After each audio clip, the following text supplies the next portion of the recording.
아멘. 네, 오늘 말씀의 회복이라는 제목으로 말씀을 드리겠습니다. 우리 원래 주신 기업을 회복하게 하소서라는 큰 우리 교회 표어가 있는데요. 그 중에 하나가 하나님 말씀의 회복입니다. 네, 그래서 그 주제에 맞춰서 이 말씀을 오늘 이 시간 드리게 됩니다. 오늘 이 본문 말씀에 등장하는 요시야 임금은 유다 왕국이 분열된 이후에 16번째 왕으로 다스렸던 선한 왕이었습니다. 하나님의 기뻐하심을 받았는데요.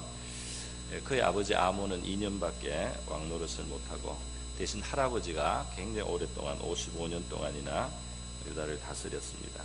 근데 이 요시야가 그 왕이 될 때 8살밖에 되지 않았어요. 옛날에는 나이에 상관없이 왕할 사람이 자기밖에 핏줄이 없으면은 순번에 따라서 이제 되는 거죠. 왕이 되고 나서 이 사람이 8년 정도, 16살 청소년이 되니까 이 사람이 이제 하나님을 찾기 시작했다, 그런 기록이 나옵니다. 그러니까 자기 신앙이 되기 시작했습니다. 자기가 이제 하나님을 스스로 찾고 하나님을 더 알려고 하는 생각이 청소년 16살 때부터, 그리고 왕이 된 지 12년이 되는 20살쯤 되었을 때는 실천을 하기 시작했습니다. 그 실천이 뭐냐 하면은 할아버지 아버지 때부터 이 나라가 너무 엉망이 되었어요. 어떻게 엉망이 됐냐면 우상 숭배가 아주 그냥 가득 찬 것입니다.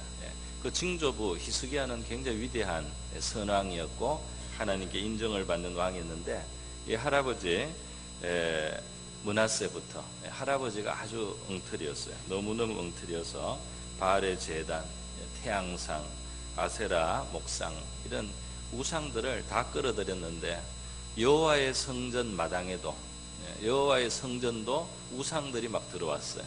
그러니까 이게 짬뽕으로 섬기는 겁니다. 여호와를 없앴다는 말은 없습니다. 그런데 같이 막 다 섬기는 거예요. 그렇게 왕국에서 우상들이 가득하게 되었는데요. 이것을 이제 요시야 왕이 잘못됐다는 그 자각이 와서 그걸 없애기 시작한 겁니다. 근데 이게 유다 지방까지 다 이걸 하나씩 없애 나가는데요. 6년이나 시간이 걸려요.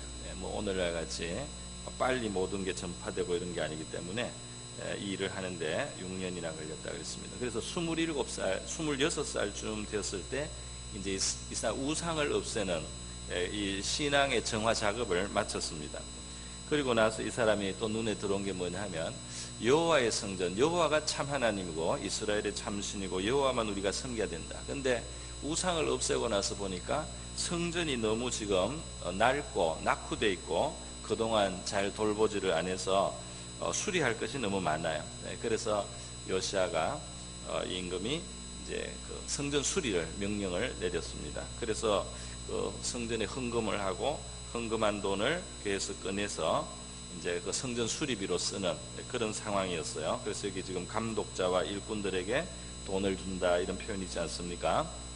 그 성전 헌금으로 성전 수리를 해 나가는데, 그런데 이제 중요한 사건이 하나 일어났습니다. 그것이 뭐냐면 이 성전 그 헌금을 꺼내다가 모세의 율법책이 발견됐다는 겁니다. 모세가 기록했던 율법책, 이게 이제 지금의 창세기, 출애굽기, 레위기, 또 민수기, 신명기인 모세오경일 수도 있고, 또는 이제 그것보다 더 알짜 내용으로 된, 그러니까 그것의 핵심부일 수도 있습니다.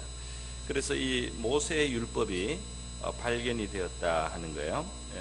그래서 이것을 왕 앞에 이제 가지고 와서 왕에게 서기관 사반이 이제 낭독을 해드렸습니다. 근데 왕이 그것을 듣고는 깨달음을 받았어요. 그래서 자기 옷을 찢었다. 이것은 이제 슬픔의 표현, 애통과 또는 어떤 비통함 혹은 회개의 뜻으로 이제 옷을 찢는 그 이스라엘의 풍습이 있습니다. 그래서 그 옷을 찢으면서 이제 그 슬픔을 또는 어떤 그 회개하는 것을 표현을 했어요.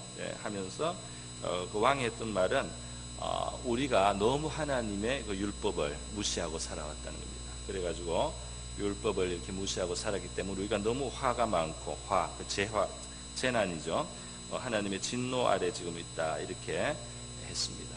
오늘 읽을 본문은 그까지인데요. 이 일이 있고 나서 이제 왕은 사후 조치를 두 가지 더 취했어요. 그 역대하 22절부터 28절로 이어가면은 여자 선지자 훌다에게 하나님의 말씀을 또 청합니다. 그러니까 훌다의 선지자가 이 여호와의 율법대로 왕이 깨달은 것이 맞다라고 확인을 해주는 거예요. 왕이 깨달은 대로 그 말씀이 그 말한 것에서 우리가 너무 멀어져 있기 때문에 하나님의 진노 아래 있다 이렇게 확정을 해준 겁니다. 그러자 왕이 34장 이제 제일 뒷부분에 보면 어떤 일을 하느냐면 온 백성들을 모아서 앞으로 이 하나님의 말씀대로 하나님이 우리 조상들을 애굽에서 구원해낸 이후에 이 땅에 살게 하면서 하나님 앞에 이렇게 살아야 된다. 하나님의 백성은 이렇게 살고 그렇게 살 때 하나님께서 이렇게 너희들을 축복하겠다. 제사장 나라로 내가 너희들을 존귀하게 하겠다라는 그 하나님의 약속, 그 하나님의 말씀과 약속을 우리가 다시 지키겠다고 이제 서약하는 그런 이제 하나님 앞에서의 집회를 갖고 맹세하는 서약의 의식을 언약식을 이제 갖게 됩니다. 그렇게 해서 이스라엘의 신앙이 갱신되는 바로 그러한 사건이 일어나게 되었던 것입니다. 이 사건이 우리에게 무엇을 가르쳐 주느냐 여러 가지 교훈을 주는데요. 그것은 뭐냐 하면은 이 하나님의 말씀이 있는 것과 없는 것이 굉장히 큰 차이가 있다는 것입니다. 물론 우리가 성경책을 오늘날에 이렇게 웬만하면 다 가지고 있습니다. 그러나 이 성경책을 가지고 있다는 것만 가지고 우리가 말씀이 있다 이렇게 말할 수는 없어요. 그냥 들고 다니기만 할 수도 있고요. 예배 시간에는 잠깐 보는 것이 전부일 수도 있는데요. 우리가 바른 신앙생활을 하고 참 믿음으로 살아가기 위해서 반드시 하나님의 말씀이 우리의 삶 속에 그리고 사실은 우리의 마음 속에 있어야 되는 것이죠. 하나님의 말씀이 우리의 마음 속에 있게 하기 위해서 읽기도 하고 듣기도 하고 묵상하는 겁니다. 그래서 우리의 삶 속으로 정말 하나님의 말씀이 들어와야 된다는 거죠. 그러니까 이것은 또 다시 말하면 이 이스라엘이 그 하나님 믿는 백성으로서 그 나라를 유지하고 있지 않습니까? 성전도 있고요, 제사장도 있고 또 선지자도 있고 제사장이 있으니까 제사도 드렸을 것이고요. 그랬는데도 불구하고 말씀이 없는 이 율법책이 실종된 시간을 오랫동안 가진 채로 신앙생활을 했다는 겁니다. 이제 이렇게 된 가장 큰 이유는 할아버지 므낫세가 55년간 나라를 다스릴 때 그 반백년 이상인데요. 너무 우상을 많이 들고 완전히 이 사람은 개념이 없는 사람이었어요. 그래서 온 땅을 우상 천지를 만들었는데 그 정도가 어느 정도냐? 성경의 표현으로는 하나님이 이스라엘 앞에서 몰아낸 그 가나안 원래 주민들 너무 우상 숭배하고 음란했기 때문에 하나님께서 몰아낸 그 사람들보다 므낫세 시대의 유다 왕국이 더 음란하고 더 우상이 가득했다 이겁니다. 그러니까 그 정도로 만들어 놨으니까요. 말씀이 실종돼도 아무도 어느 사이에 거기에 대해서 신경도 쓰지 않는 그런 나라가 되었던 것이죠. 그래서 유다 왕국은 오랫동안 하나님의 말씀이 잊혀진 그런 나라로 지내왔어요. 여전히 하나님 백성이라고 생각하고 또 제사장이 있고 제사 드리고 뭐 기도도 하고 가서 이랬지만은 우상도 가득해도 우상이 가득해도 그게 문제인지를 모릅니다. 그 말씀이 없으니까 우상이 가득해도 지금 문제가 있다는 것을 모르고 지난 거죠, 모두들. 그게 바로 이제 말씀을 멀리한. 그러니까 겉으로는 여호와 하나님을 섬기는 종교 생활이지만 하나님의 말씀이 있기 때문에 바른 기준이 없기 때문에 하나님의 백성답지 않은 그런 삶을 살고 그래서 하나님의 진노가 있는 삶을 살고 있을 수 있다 하는 거예요. 제가 이게 조금 더 우리에게 다가오기 위해서 한번 우리 지금 가까운 적용될 수 있는 말씀을 한번 보겠습니다. 여러분 지금 구정이 되고 이게 설이 되니까요. 우리 그 전통적인 그런 뭐 풍습이죠.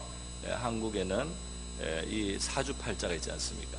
사주팔자를 보고 또 어떤 사람은 점을 치기도 하고요.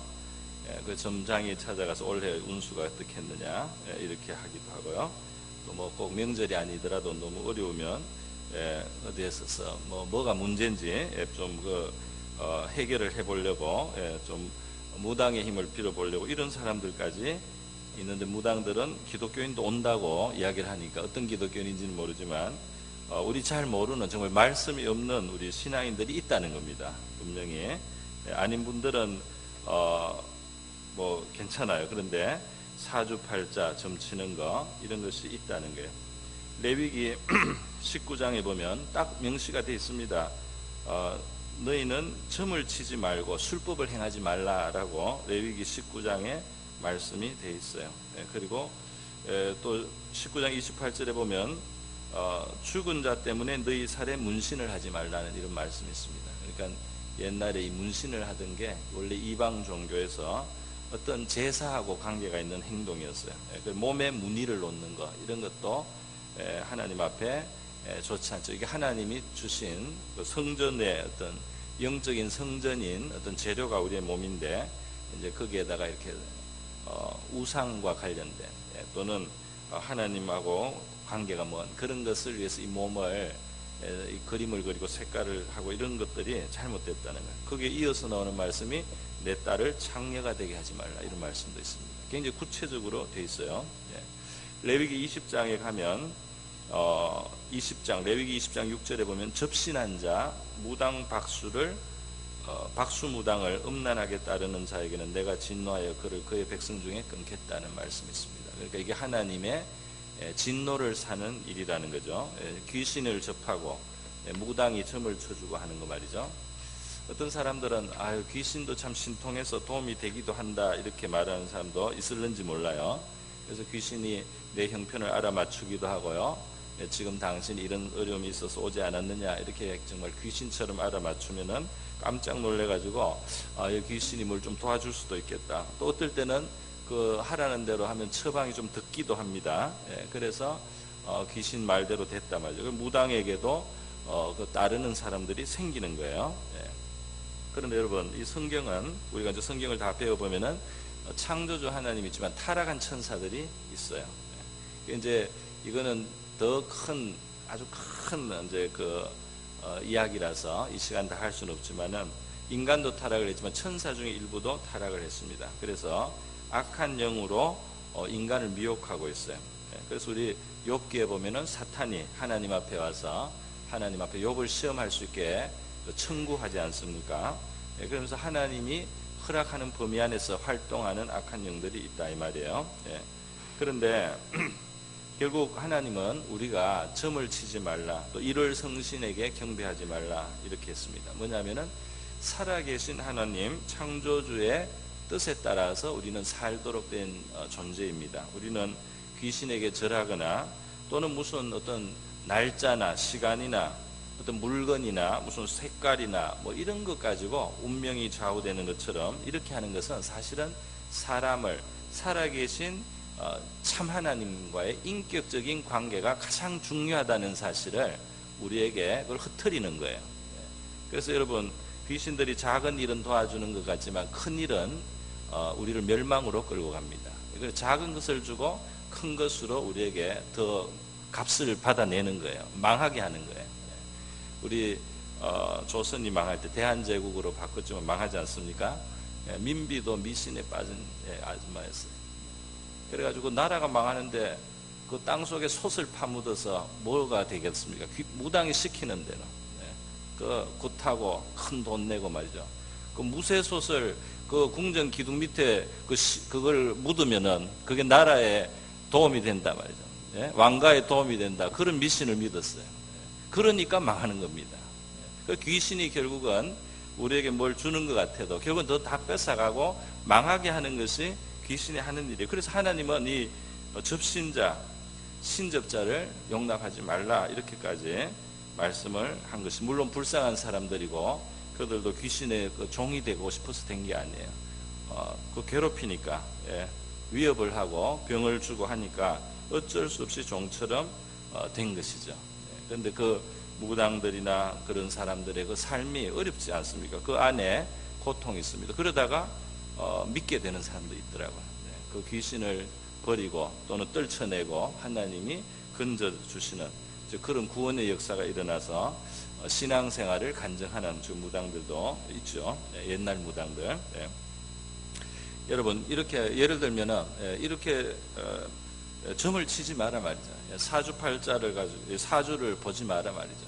그 무당을 가지 마라 이렇게 하나님 말씀이 있는데 이것을 만약에 모르고 또 이게 설교할 기회가 없어서 뭐 이 성경 전체를 항상 설교할 수 있지 않지 않습니까? 부분적으로 또 더 중요한 십자가 복음을 전하고 이렇게 하다 보니까 이 세세한 말씀의 기준을 모른 채로 신앙생활하는 지금 현대의 우리 신자들도 있는 거예요. 그래서 점집을 가는 사람도 있더라 하는 겁니다. 그런데 제발 성경을 한 번이라도 예수 믿었으면 성경을 최소한 몇 번은 봐야 되겠죠. 그래서 성경에서 이거 금하시는구나 알면은 왜 그런 뭐 하나님의 뜻이 있어서 그런 것은 우리에게 해가 되기 때문에 금한다는 사실 알고 그렇게 말씀 위에 우리가 걸어가야 될 줄로 믿습니다. 성경을 읽다 보면 그런 세세한 기준들도 있고요. 그리고 죄로 인한 그 문제들이 어떤 것인지를 깨닫게 되고 우리 불순종이 어떤 공경을 가져오는지도 알게 되고요. 그 여러 가지 하나님의 말씀은 우리에게 효능을 가지고 있습니다. 그리고 바른 길로 의의 길로 우리를 인도해 주신다는 거예요. 여러분 그래서 말씀이 없는 신앙생활의 위험을 우리가 오늘 본문에서 볼 수 있습니다. 이게 말씀이 이렇게 실종된 상태에서 이스라엘이 이렇게 그냥 자기들은 하나님 백성이라고 아무렇지도 않은 처럼 살지만은 굉장히 큰 것이 빠져있는 그런 신앙생활 할 수 있단 말이죠. 그것을 우리가 경계해야 될 줄 믿습니다. 자, 그런데 오늘 우리가 이제 또 하나 알 수 있는 것이 있어요. 그건 뭐냐면 이 본문 앞에 보면은 요시야 왕이 이 성전 수리하기 전에 우상을 없앴다고 하지 않았습니까? 6년간 이 우상을 나라에서 없애는 일을 했어요. 바알의 제단을 헐고 말이죠. 그래서 산당과 아세라 목상, 아로새긴 우상, 부어 만든 우상을 제거했다는 말씀이 34장 3절부터 나옵니다. 그리고 태양상을 또 찍어 없앴다고 했어요.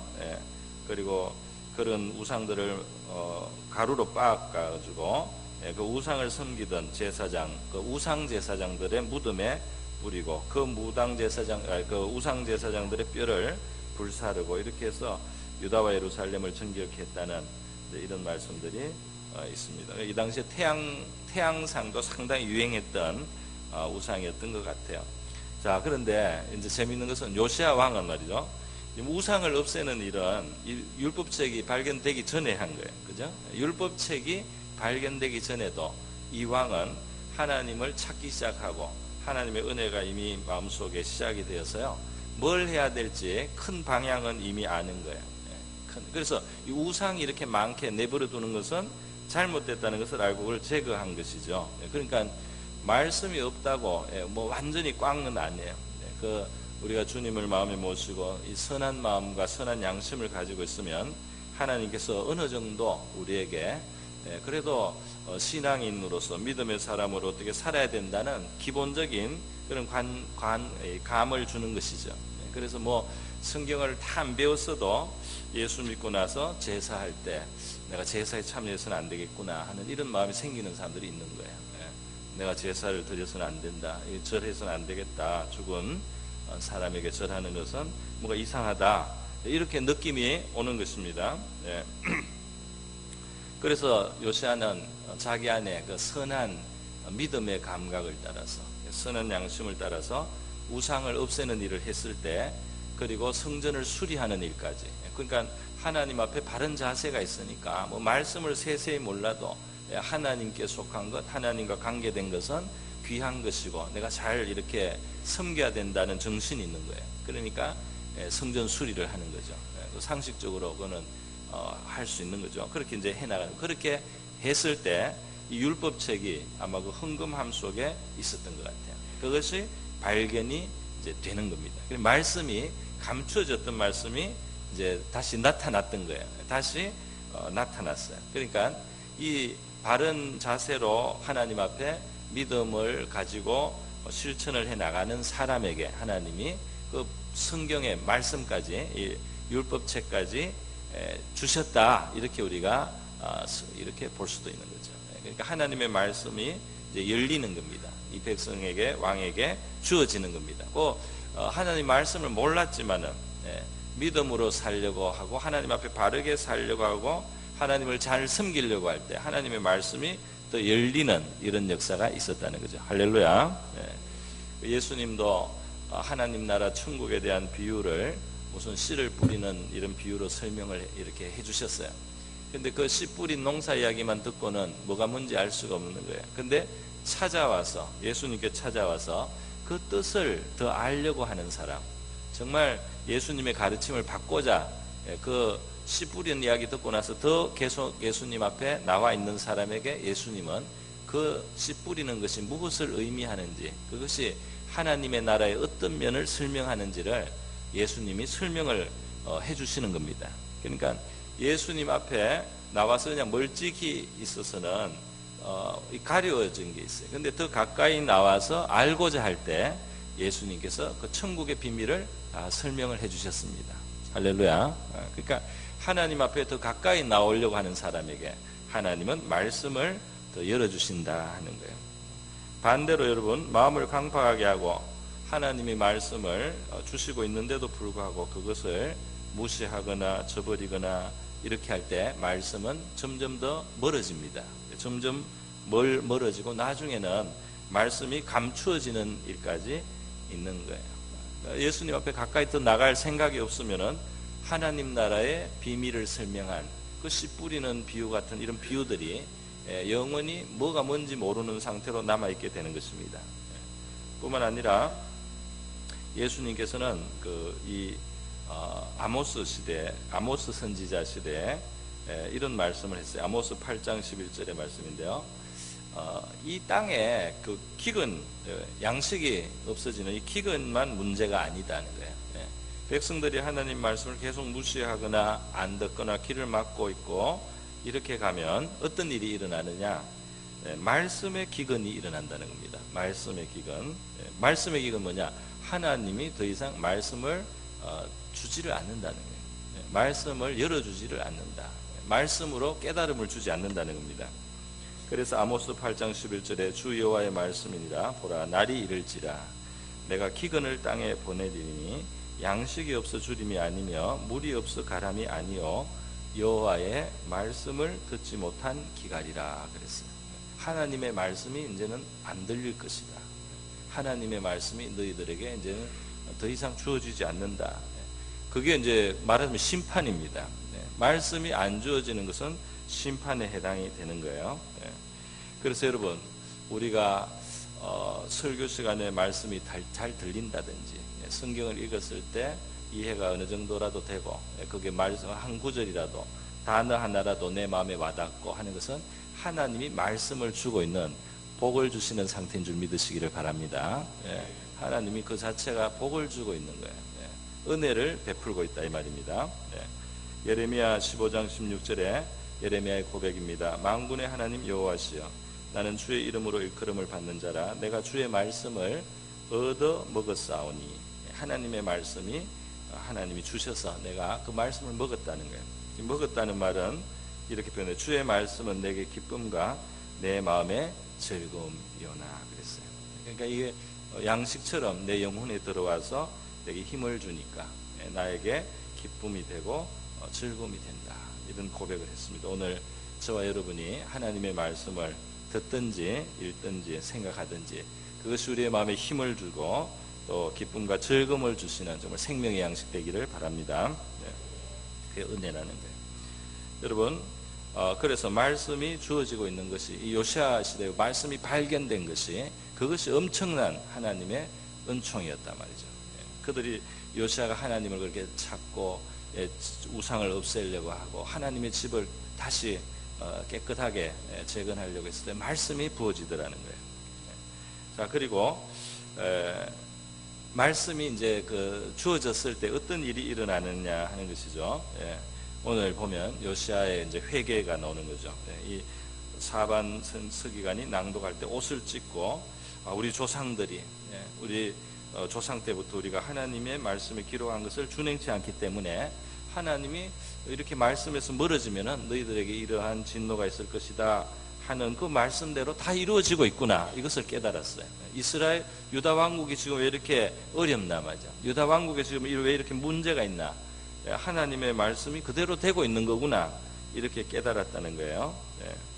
그러니까 다시 말해서 하나님의 말씀은 우리의 삶을 해석해 줍니다.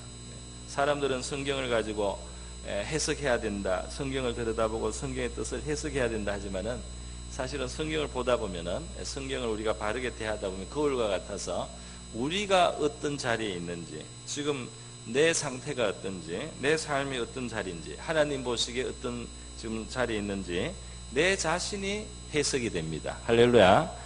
내 자신의 삶이 이제 해석이 되는 거예요. 그래서 해석이 되기 때문에 처방도 따라서 나오는 것입니다.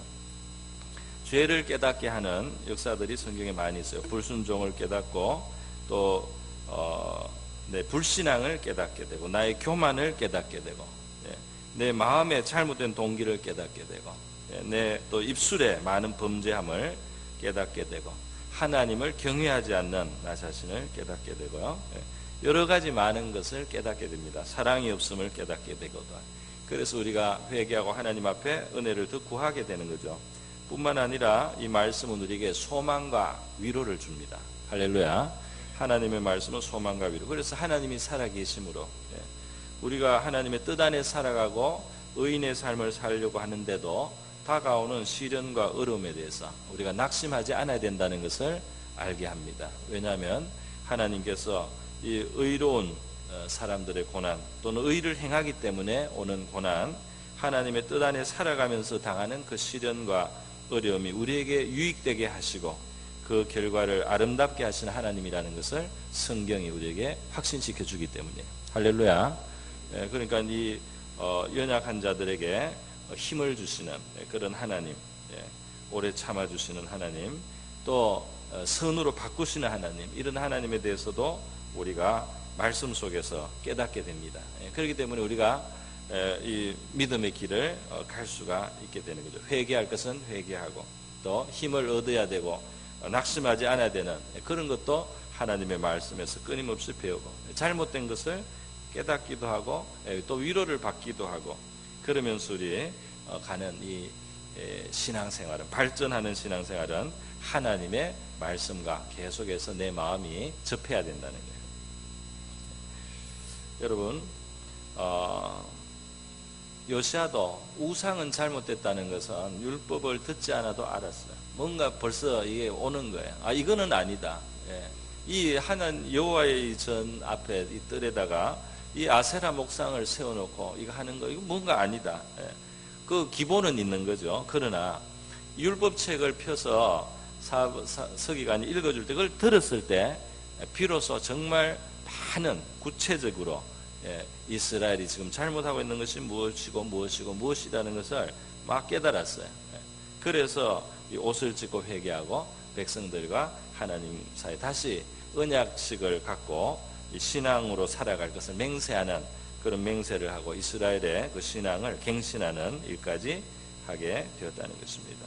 그래서 우리 하나님의 말씀을 진지하게 들어서 우리의 삶에 대한 하나님의 처방을, 또 우리 삶에 대한 하나님의 해석을 우리가 듣고 우리의 자리를 깨닫고 또 가야 될 길을 깨닫는 그런 믿음의 은총이 있기를 바랍니다. 마지막으로 이 하나님 말씀은 결국 그 중에 이제 하나님과의 관계를 새롭게 하는 것으로 그 마지막 열매를 맺죠. 백성들을 다 모아서 하나님 말씀을 듣게 하고 이제 하나님 백성답게 살기로. 하나님 백성은 하나님의 구원을 받았지만은 그게 전부가 아닙니다. 또 하나님이 주시는 약속의 땅, 무슨 좋은 축복 같은 거, 가나안 땅의 축복, 하나님께 선물도 받았어요. 근데 그게 다가 아닙니다. 하나님의 백성들은 온 세계 가운데 하나님의 빛을 나타내는 제사장 나라 또는 등불의 역할을 하라고 부름을 받았고, 그 사명을 할 때 이들에게 주어지는 그 존귀와 영광과 진짜 더 깊은 은총의 세계가 또 열리게 되는 거죠. 그런데 그것은 하나님과의 관계가 항상 바르게 되어 있어야 된다는 겁니다. 요시야 왕은 깨닫고 나서 하나님과의 관계를 새롭게 하는 그 의식을 온 백성들을 모아놓고 하게 된 것이에요. 그렇게 했습니다. 그것이 바로 이 백성이 진정하게 하나님 앞에 복을 받고 또 이 온 세계를 위한 이 복의 통로가 되는 그 방법이기도 했다는 것입니다. 우리 신명기 28장 모세의 그 율법 중에도 아주 그 농도 깊은 규례들이 쭉 나와 있습니다. 신명기 28장에 보면 이런 말씀 있지 않습니까? 내가 내 하나님 여호와의 말씀을 삼가 듣고 내가 오늘 내게 명령하는 그의 모든 명령을 지켜 행하면 내 하나님 여호와께서 너를 세계 모든 민족 위에 뛰어나게 하실 것이다. 너가 내 하나님 여호와의 말씀을 청종하면 이 모든 복이 내게 임하며 내게 이르니니 성읍에서도 복을 받고 들에서도 복을 받을 것이며. 무당은 남쪽으로 가라, 북쪽은 가지 마라, 서쪽으로 가라, 동쪽은 가지 마라, 동남방으로 가라, 막다른 집에는 살지 말라, 현관에는 뭘 놓지 말라. 우리를 종으로 만드는 거예요. 약간 통하는 것처럼 느껴질 때가 있어요. 그래서 진짜 종을 만드는 겁니다. 깡패도 약간씩 져가면서 자기 그 꼬봉을 부려먹는 거예요. 그렇지 않습니까? 그래서 종을 삼는 거예요. 그런데 하나님의 말씀 뭐냐? 하나님 앞에 바른 관계를 갖고 하나님의 말씀을 바로 대하면은 너가 성읍에 가면 성읍에 복이 오고 너가 들에 가면 들에 복이 온단 말이에요. 너가 동쪽에 가면 동쪽에 복이 가고 너가 남쪽에 가면 남쪽에 복이 온단 말이에요. 현관에 신발장을 크게 하면 크게 해도 좋은 일이 생기고 작게 하면 작게 해도 좋은 일이 생기고 침대에 흰 색깔을 하면 흰 색깔을 해서 좋은 일이 있고 노란 색깔 하면 노란 색깔에서 좋은 일이 있다 이 말입니다. 할렐루야. 여러분의 운명이 색깔 때문에 물건 때문에 동서남북 방향 때문에 그것이 여러분을 지배하고 다스리는 힘이 되는 신입니까? 그게 신입니까? 살아계신 하나님이 원하시고 기뻐하시는 뜻이 따로 있는데 거기에는 관심이 없고 말이죠. 요걸 좀 조정하고 저걸 좀 조정하면 복을 받고 그거를 소홀히 하고 그걸 안 하면은 저주를 받는 그런 세계에 살고 있습니까? 귀신은 우리가 그렇게 믿게 만들고 싶은 거예요. 그래서 귀신들이 일을 합니다. 귀신들이 그래서 활동을 하는 거예요. 하나님하고는 멀어지고 다른 이상한 것들에 우리가 매이게 하는 것이 귀신의 성공이에요. 마귀의 성공입니다. 성읍에서도 복을 받고 들에서도 복을 받을 것이며 내 몸의 자녀와 내 토지의 소산과 내 짐승의 새끼와 소와 양의 새끼가 복을 받을 것이며 내 광주리와 떡 반죽 그릇이 복을 받을 것이며 너가 들어와도 복을 받고 나가도 복을 받을 것이니. 할렐루야. 여기 동서남북 있습니까? 동서남북 없잖아요. 물건을 어디에 놔야 되는지 없지 않아요. 그렇지 않습니까? 여러분 사주에 매여서 살겠습니까? 당신이 언제 태어나고 태어난 시간이 언제이기 때문에 당신이 이렇고 원래부터 3년간은 재수가 없습니다. 그렇기 때문에 액땜을 하려면 이렇게 하세요. 여러분 그런 세상에 계속 살고 싶습니까? 어둠의 세계입니다. 귀신이 우리에게 믿고 살아가게 하고 싶은 세계예요. 그 세계에 계속 살겠습니까? 그 어둠의 세계에 빛으로 주님이 오신 줄 믿습니다. 살아계신 하나님의 아들을 믿고 복의 근원이신 창조주 하나님께 연결이 되고 귀신의 세력을 밀어내고 몰아낼 수 있는 그런 힘과 능력을 가진 또 진리를 가진 백성으로 살아가야 될 줄 믿습니다.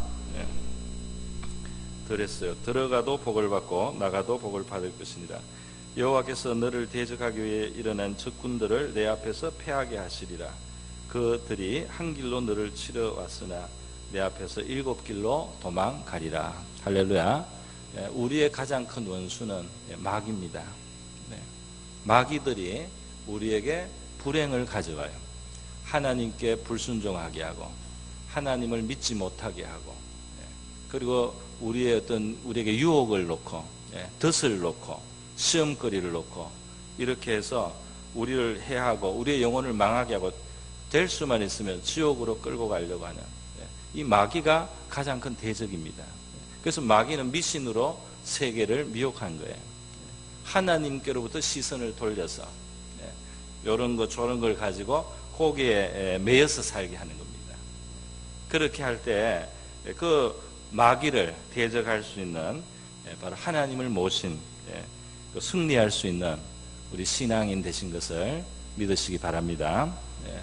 우리 하나님의 말씀에 살아가는 우리 믿음의 삶 살고 말씀을 가지고 살아가는 우리 성도들 되고 말씀대로 복을 받는 우리가 되고 말씀대로 깨달아서 바로잡는 우리의 신앙생활 될 수 있게 해달라고 다 같이 기도하겠습니다.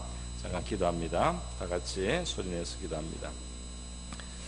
고마우신 아버지여, 오늘 우리 역대하 말씀으로 요시아 왕 때에 발견한 하나님의 말씀, 율법의 책으로 그 백성들이 언약을 갱신하고 하나님 앞에 믿음으로 다시 살 것을 결단하는 모습을 봅니다. 오늘도 우리 주변에는 믿는 이름을 가지고 있으나 우리가 이방인처럼 살아가기도 하고 또 이방인들의 미신을 우리도 끌려다니는 주님 그런 신앙인들이 있다고 하는데 하나님 아버지시여 우리의 생사와 화복이 하나님께로부터 오는 것을 깨닫게 하여 주시옵소서. 하나님은 의인들을 축복하시고 그리고 이 악인과 죄인들이 심판에 결국은 이르게 되며 이 땅에 마귀가 역사하고 일해서 주님 마귀가 우리를 속이고자 하는 아버지 그러한 활동을 하지만은 하나님의 진리 안에 우리는 서서 우리의 삶이 진리 가운데 하나님의 복을 받는 삶이 되게 해주시고 어둠에 이끌려 살지 않게 해주시기를 원합니다. 이제 구정이 되고 설이 됩니다. 사주와 팔자를 보고 또 점을 치는 아버지 이러한 풍습이 있습니다. 하나님 아버지 율법의 말씀을 보니 이것이 하나님께서 큰 죄로 여기시는 하나님 일입니다. 우리 하나님 앞에 바른 자세로 살아가는 것을 방해하고 거기에서 멀어지게 하는 아버지 이런 활동입니다. 우리가 바른 정신을 갖게 하시고 바른 판단을 갖게 하셔서 믿음의 결단을 하고 어둠의 세상에 살지 않게 하시고 어둠의 세력에 끌려다니지 않게 해주시기를 원합니다. 이러한 것뿐 아니라 우리의 삶의 구석구석에 하나님 우리의 죄를 바르게 깨달아서 우리가 어떻게 해야 될지를 알게 하시고 우리의 문제를 알게 하시고 또 우리가 가질 수 있는 소망을 분명히 하게 하셔서 분명히 소망을 보게 하셔서 소망으로 살아가고 위로와 힘을 얻게 하여 주시옵소서. 할렐루야. 감사합니다. 고마우신 하나님 아버지 감사합니다. 우리 요시아 시대 하나님의 율법의 책이 발견된 것처럼 우리 성도들 한 사람 한 사람 또 우리 온 교회 속에 하나님의 말씀이 새롭게 발견되고 그 말씀에 의해서 우리의 삶이 변화되는 은혜를 더하여 주시옵소서. 고마우신 예수님의 귀하신 이름으로 기도드립니다.